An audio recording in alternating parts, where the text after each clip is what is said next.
Ladies and gentlemen, imagine a city where the law is just another business competitor, where guns speak louder than justice, and where the man at the top is untouchable, not because he hides in the shadows, but because he walks proudly in the sunlight, smiling for the cameras, shaking hands with politicians, and giving away turkeys to the poor. This was not a Hollywood script. This was Chicago in the 1920s. And the man at the heart of it all, the name that sent shivers down spines and commanded respect in equal measure, was Alphonse Gabriel Capone. You may know him as Scarface, but to the underworld, he was simply the boss. Alphonse Gabriel Capone was born in 1899 in the gritty streets of Brooklyn, New York, the fourth of 9 children in a tight-knit Italian immigrant family. His parents, Gabrielle and Teresa, had come from Naples seeking the American dream, only to find themselves in overcrowded tenements where hope was as scarce as money. The air smelled of coal smoke and ambition. The sidewalks were loud with the clash of foreign tongues and the shouts of street vendors. For the young boy who would one day become the most feared man in Chicago, these streets were his first teacher. From the beginning, Capone was different. He wasn't born into wealth or privilege, but he carried himself with a quiet confidence that made him stand out. In school, his temper often got the better of him. One incident, a dispute with a teacher, left him suspended, and by the age of 14, he had left formal education behind for good. On the surface, it looked like a failure, but in truth, it was the first step in a different kind of education. One taught not in classrooms, but in pool halls, back alleys, and street corners. Brooklyn in the early 1900s was a patchwork of immigrant neighborhoods, each with its own rules, loyalties, and dangers. A boy learned quickly that respect was earned not through polite conversation. A man with sharp instincts for both business and survival recognized Capone's potential. Under Yale's watch, Capone absorbed the unspoken rules of the game. How to negotiate without appearing weak, how to size up an opponent before they even spoke, and, when necessary, how to use fear as a weapon. It was also at the Harvard in that Capone received the scar that would become his trademark. The story varies depending on who tells it, but the most accepted version says that after making a crude remark to a woman, her brother slashed his face with a knife. The wounds healed into deep lines along his left cheek, earning him the nickname Scarface. Capone hated the moniker, preferring people to focus on his sharp suits and smooth talk rather than his disfigurement, but in truth, the scar became part of his legend. It gave him an aura of danger, a visual reminder that he was not a man to be taken lightly. Capone's move to Chicago in his early 20s would change everything. The city was a booming, unruly metropolis, an industrial giant with a dark underbelly of corruption and vice. Politicians were for sale, police could be bought, and Prohibition had just turned liquor into the most profitable illegal commodity in the country. Chicago was a place where the right man with the right connections could make a fortune almost overnight, and Capone arrived with both. He joined forces with Johnny Torrio, another New York transplant and a seasoned operator in Chicago's underworld. Torrio saw in Capone not just muscle, but a sharp mind for business and a gift for organization. Together, they built a network that supplied illegal alcohol to speakeasies across the city, protected by a well-paid army of enforcers. Prohibition had turned average citizens into lawbreakers simply for wanting a drink, and Capone's operation was there to meet the demand with efficiency and style. What set Capone apart from countless other gangsters was his ability to balance brutality with public relations. He was as comfortable in a boardroom as he was in a back alley. When deals went sour, he didn't hesitate to use violence, but he also cultivated a public image as a man of the people. He dressed impeccably, spoke confidently to reporters, and made generous donations to charities. For struggling families in Chicago, Capone wasn't just a criminal. He was the man who kept food on their tables and made life a little more bearable. The young man who had once run errands for street gangs in Brooklyn was now orchestrating an empire that generated millions of dollars a year. He controlled breweries, distilleries, gambling dens, and brothels, all under a web of protection that included bribed officials and loyal foot soldiers. Every shipment of whiskey, every poker game, every roll of the dice added to his power. He was no longer merely surviving. He was thriving, building a kingdom out of a city that prided itself on being untamable. Capone's rise was not without enemies. Rival gangs fought for territory, police raids threatened operations, and reformers in the press painted him as a menace. But for every challenge, Capone had an answer. Rivals could be eliminated, sometimes through negotiation, other times through more permanent means. Raids could be thwarted with the right bribe to the right officer. And the press. Well, a well-timed public appearance or a generous donation could soften even the harshest headlines. By the time most men his age were still finding their place in the world, Capone had already carved his name into the history of organized crime. His journey from the crowded streets of Brooklyn to the throne of Chicago's criminal empire was fueled by ambition, strategy, and a willingness to cross lines others feared to approach. And though he was still young, he had already learned one of life's most dangerous truths. In a world where power could be taken, the man bold enough to take it would always rule. When Al Capone took his place beside Johnny Torrio in Chicago's underworld, he was no longer just a street-hardened enforcer. He was becoming a master strategist. The Prohibition era had turned America into a nation of thirsty lawbreakers, and for Capone, it was a once-in-a-lifetime business opportunity. Where others saw risk, he saw a gold mine. All he needed was the right mix of brains, muscle, and political influence to control it. Under Torrio's guidance, Capone learned to think like a CEO, not just a gangster. The product was alcohol, illegal, yes, but in constant demand. The customers ranged from working-class laborers in smoky speakeasies to society elites sipping cocktails in hidden lounges. The key was to control every link in the supply chain: the breweries that made it, the trucks that moved it, the bars that sold it, and the men who protected it. Every bottle of whiskey or gin that passed through Chicago had the potential to fill Capone's pockets. The empire expanded like clockwork. In just a few years, Capone's network reached across the city and into the surrounding suburbs. There were breweries in hidden warehouses, guarded by men with shotguns. Trucks disguised as legitimate delivery vehicles moved liquor under the noses of the police. The speakeasies operated behind locked doors with secret knocks, offering not just drinks, but an atmosphere of defiance against the government's failed experiment with morality. It wasn't just about alcohol. Capone knew the true business was control, of territory, of people, of perception. Alongside the bootlegging operations came gambling dens where dice rolled endlessly and poker tables never slept. Brothels quietly flourished under his protection, each one another stream of revenue. These weren't random criminal ventures.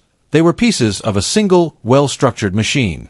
Capone didn't simply run rackets. He ran an empire where every cog, every gear, served the bigger picture. To maintain such an operation required more than brute force. Bribes became a standard expense in the budget. Police captains, judges, and city officials received envelopes thick with cash, ensuring that raids happened only when convenient and charges vanished before reaching a courtroom. If a problem couldn't be solved with money, Capone had another tool at his disposal: fear. Competitors who refused to cooperate found themselves in hospital beds, or worse. It was business Darwinism at its most ruthless. The weak didn't survive. But there was another side to Capone's strategy, one that made him harder to hate than his rivals. He understood public relations before the term was fashionable. The same man who ordered hits on his enemies also funded charities, paid hospital bills for struggling families, and opened soup kitchens that fed thousands during the Great Depression. For the poor of Chicago, Capone wasn't just a gangster, he was a benefactor. While the government preached morality from a distance, Capone delivered bread, soup, and jobs directly into people's hands. The newspapers couldn't get enough of him. Photographers captured him in tailored suits, flashing smiles and cigars, looking more like a celebrity than a criminal. He played to the cameras, knowing that every photo made him larger than life. To his enemies, it was infuriating. To the public, it was intoxicating. Yet beneath the charisma, the violence never stopped. Rival gangs, particularly the North Side outfit led by George "Bugs" Moran, constantly challenged his dominance. The fight for control of Chicago's lucrative liquor market escalated into bloodshed. Bombings, shootings, and street ambushes became routine, each one sending a message that Chicago was Capone's city, and crossing him had a price. The violence reached its bloody peak in 1929 with the St. Valentine's Day Massacre, when 7 of Moran's men were lined up against a wall and executed by men dressed as police officers. The massacre shocked the nation and cemented Capone's reputation as both a criminal genius and a merciless enforcer. Despite the brutality, Capone's control over Chicago was unmatched. Politicians feared him, the police worked for him, and the public admired him, or at least respected the inevitability of his rule. His organization was estimated to pull in over $100 million a year, a staggering sum for the time. Every operation was run with a blend of precision and intimidation, ensuring loyalty from his men and obedience from his rivals. In his mind, he wasn't breaking the law, He was providing a service that people wanted and were willing to pay for. The government's ban on alcohol, he argued, had created the very criminal market it was now trying to destroy. If he hadn't stepped in, someone else would have. In this way, Capone justified the empire he built, seeing himself not as a villain, but as a businessman responding to public demand. By the late 1920s, Al Capone wasn't just a gangster, he was Chicago's king. His influence reached from the back alleys to the highest offices in the city. He had transformed organized crime from a loose collection of small-time hustles into a corporate-style enterprise, with himself as the CEO. In his world, laws could be bent, rivals could be removed, and loyalty could be bought. And as long as people kept drinking, gambling, and seeking forbidden pleasures, Capone's empire would thrive. But for all his power, the cracks in the foundation were beginning to show. The same visibility that made him a celebrity also made him a target. Law enforcement agencies, pressured by the public and embarrassed by his open defiance, began looking for ways to bring him down. What Capone didn't know yet was that his greatest enemy would not come from the streets, but from a much quieter office, one filled with ledgers, accountants, and tax agents. Al Capone understood something most of his rivals never did. Fear alone could make men obey, but admiration could make them follow willingly. In a city where violence was common and loyalty was bought cheaply, Capone decided to play a different game. He wouldn't hide in the shadows like a petty crook. He would live in the open, smile for the cameras, and make the people of Chicago believe that he was more than just a gangster.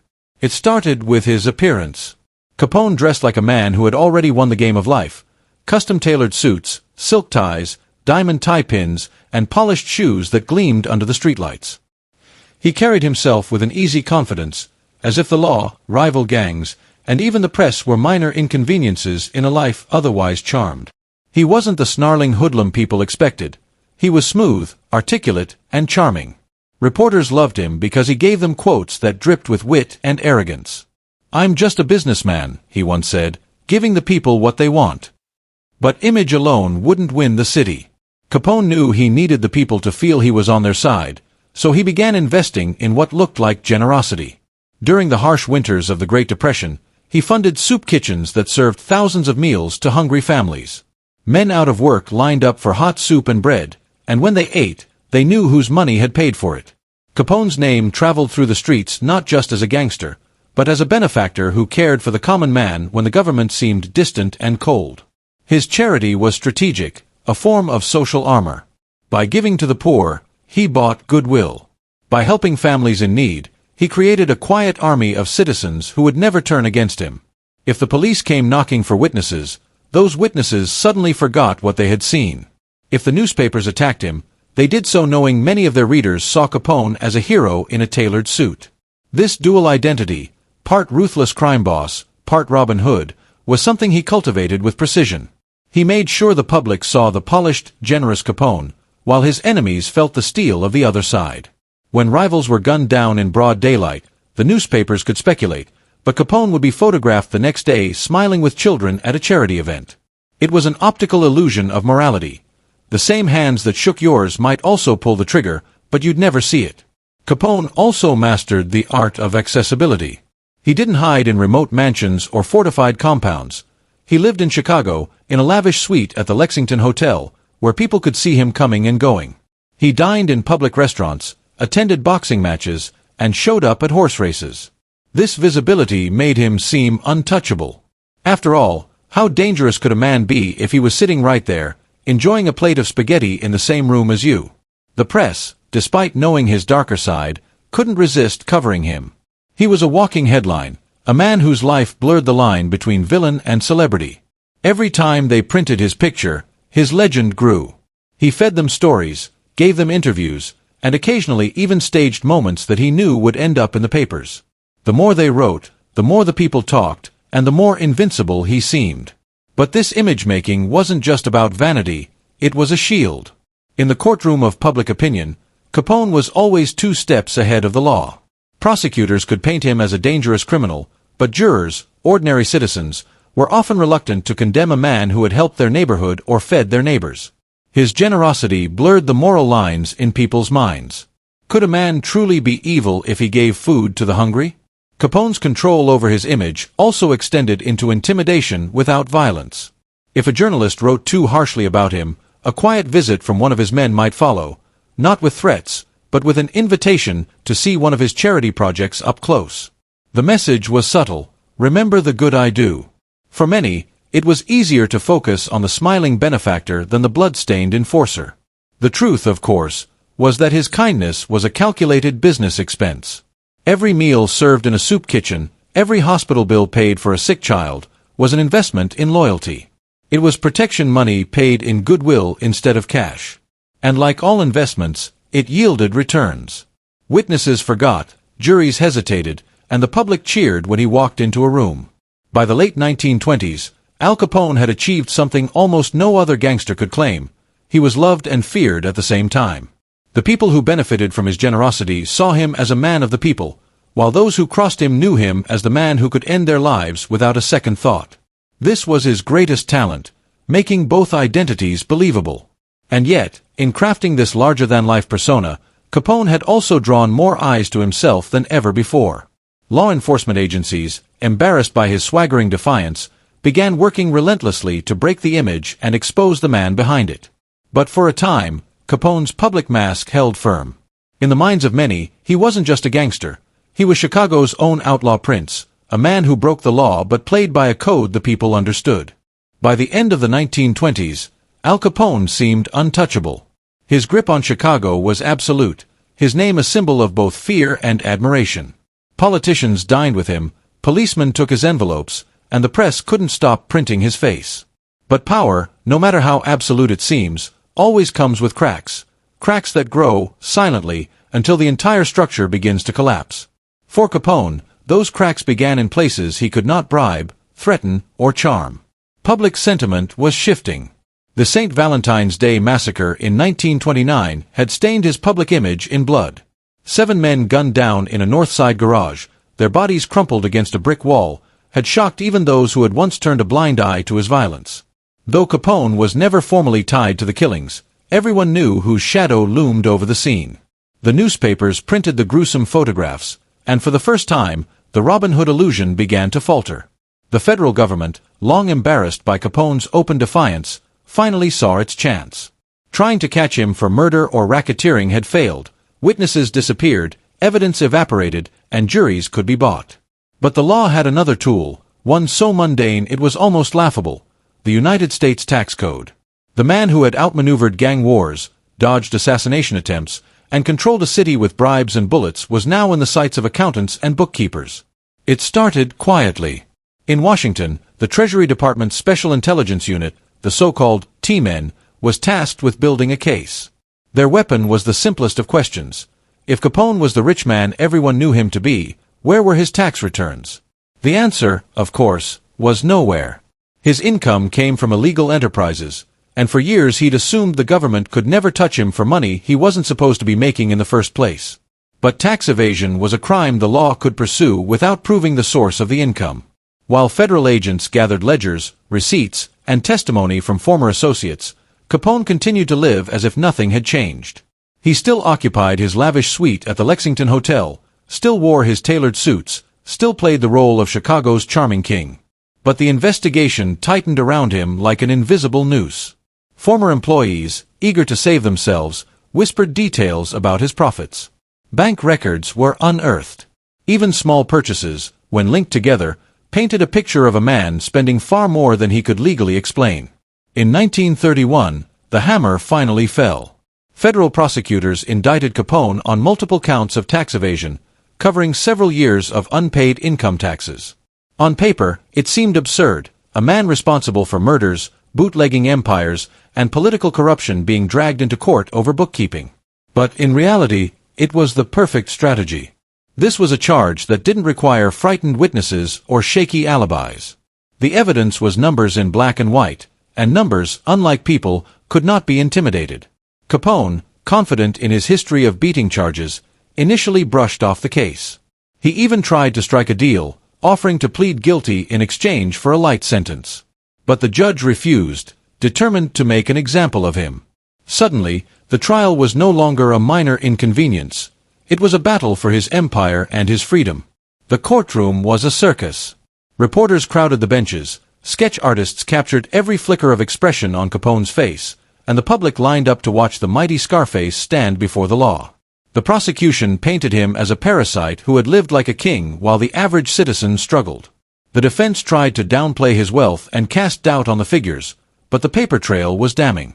When the verdict came, it was a shock to Capone's world: guilty. The sentence was 11 years in federal prison, the longest ever given for tax evasion at the time. Along with the prison term came hefty fines and court costs that stripped away much of his fortune. The man who had once controlled an empire worth millions was now being led away in handcuffs. His reign ended not by bullets, but by an accountant's ledger. It was a humiliating downfall for a man who had thrived on image. To the underworld, it was a warning. Even the most feared gangster could be toppled by something as ordinary as unpaid taxes. To the public, it was a strange kind of justice. Blood crimes had gone unpunished, but paperwork had succeeded where bullets failed. Yet even as the prison gates closed behind him, Capone remained a figure of fascination. His arrest was proof that no man was beyond the reach of the law, but it also added a strange twist to his legend. People couldn't help but marvel at the irony. The King of Chicago brought low not by a rival's gun, but by a government form. It was the unlikeliest of endings to the mightiest of reigns. When the iron doors of Alcatraz closed behind Al Capone, the echoes sounded like the final punctuation mark on the greatest gangster saga in American history. For a man who had once ruled Chicago as if it were his personal kingdom, The Rock was not just a prison. It was exile to a place where his charm, money, and influence meant nothing. Alcatraz was different from any prison Capone had ever known. Located on a cold, wind-swept island in the middle of San Francisco Bay, it was designed to break even the most defiant men. No bribes to the guards. No whispered deals with the warden. No way to send messages to loyal soldiers back home. Here, the walls were thicker, the discipline harsher, and the isolation complete. The other inmates were some of the most notorious criminals in America: bank robbers, murderers, escape artists, and even among them, Capone was a celebrity. But celebrity meant nothing here. On Alcatraz, everyone wore the same denim uniform and answered to the same rules. For years, Capone had thrived in environments where he could control the people around him. He had bought politicians, charmed the press, and terrified his enemies. In Alcatraz, the game was over. The guards treated him like any other prisoner. The meals were plain, the cells were small, and the days followed a rigid schedule that left no room for the swaggering freedom he had enjoyed in Chicago. He tried, at first, to maintain some version of his old self. He kept his hair neat, his shoes shined. He carried himself with that same air of confidence, as if the walls around him were just another temporary inconvenience. But the truth was harder to hide. Capone's health, already compromised before his imprisonment, began to deteriorate rapidly. Years earlier, he had contracted syphilis, and the disease was now attacking his nervous system. Headaches, confusion, and memory lapses began to erode the sharp mind that had once orchestrated an empire. By some accounts, the once feared gangster began to seem almost lost in the routines of prison life. He played banjo in the prison band. He worked in the laundry. The man who had controlled millions of dollars in illicit trade was now folding shirts and scrubbing linens under the watch of men who had no reason to fear him. For Capone, it must have been a strange kind of punishment, not just the loss of freedom, but the slow erosion of the identity he had built so carefully over the years. Alcatraz had been built with a reputation for being escape-proof. The icy waters of the bay, the strong currents, and the sheer distance from the mainland meant that no prisoner could hope to swim to freedom. In Capone's case, there was no escape to attempt. His empire was gone, dismantled piece by piece while he sat behind bars. His rivals had moved in on his territory, his political allies had vanished, and the city he once ruled went on without him. Chicago had a new set of bosses now, and they had no interest in giving the old king his throne back. After several years on the Rock, Capone's mental state had declined so much that some inmates said he seemed almost childlike. The sharp strategist who had outwitted police, rivals, and politicians was fading, replaced by a man who could no longer follow complex conversations or remember key details of his own past. In 1939, after serving more than 7 years of his sentence, he was released from prison for medical reasons. The man who left Alcatraz was not the same one who had entered. Physically weakened, mentally diminished, and stripped of his power, Capone retreated to his Florida estate, where he lived out his final years in relative obscurity. And yet, even in decline, the legend grew. Alcatraz itself became a part of his mythology. Tour guides would later point to the cell where Scarface once slept, telling stories of how the great crime boss had been brought low by the island fortress. Visitors would imagine him pacing the tiny cell, staring out through the bars at the cold water beyond, perhaps wondering how it had all come to this. Capone died in 1947 at the age of 48, his mind long gone from the man he once was. But his name refused to die. Books, films, and songs would resurrect him over and over again, painting him alternately as a villain, a folk hero, and a cautionary tale. The story was too good to fade. The poor Brooklyn boy who rose to rule Chicago, who built an empire on booze and fear, and who was finally brought down not by a rival's bullet, but by the law's ledger, and finished by a prison that stripped him of everything but his name. Even now, nearly a century later, his shadow lingers over Chicago's history.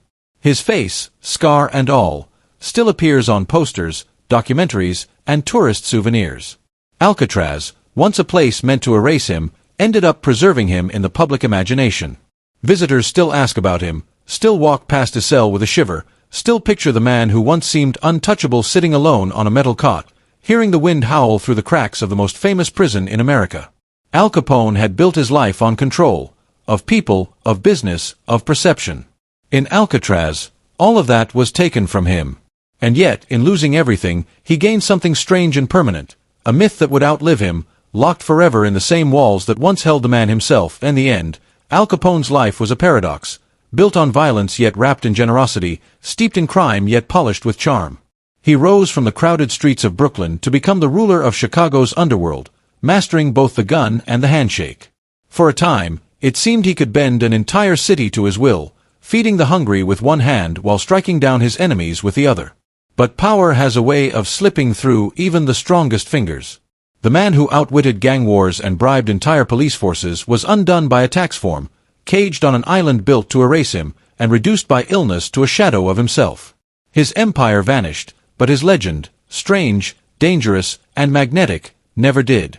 Capone's story reminds us of a truth as old as power itself. No matter how high a man climbs, the fall is always waiting. And sometimes, it's not the bullets that bring him down, but the smallest cracks in the foundation, the ones he never saw coming.